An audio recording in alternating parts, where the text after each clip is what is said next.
I was 19 when I met Jamel. I remember that day well. I was visiting my mom in Dayton, and he basically stole me from the man I was already engaged to. We both brought a daughter into the relationship and eventually decided to have a son and get married.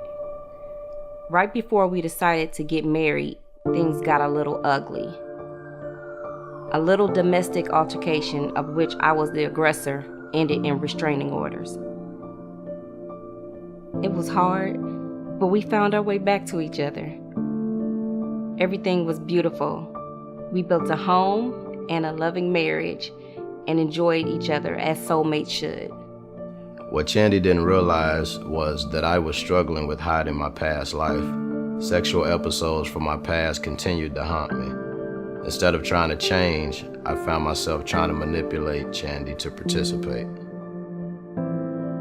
I tried to get into it, but it just wasn't me. I was hurt and convicted, so I searched the scriptures for wisdom. I noticed Chandi's interest in my desires began to fade. She was spending more time reading the Bible, which she left in the bathroom one day.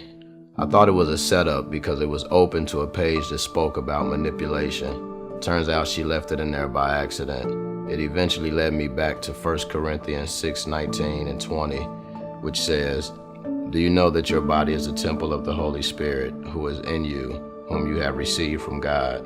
You are not your own. You were bought at a price. Therefore, honor God with your body."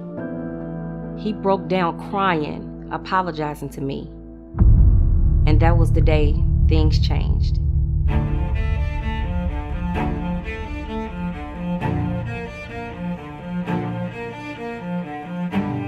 I started an inspirational clothing line called God Body Apparel and wore my t-shirts as armor to keep me from flirting with other women and my freaky ways.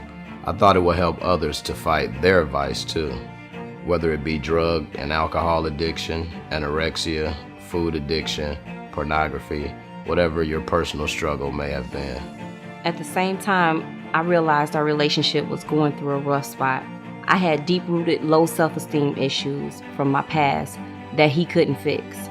So I started to work on myself.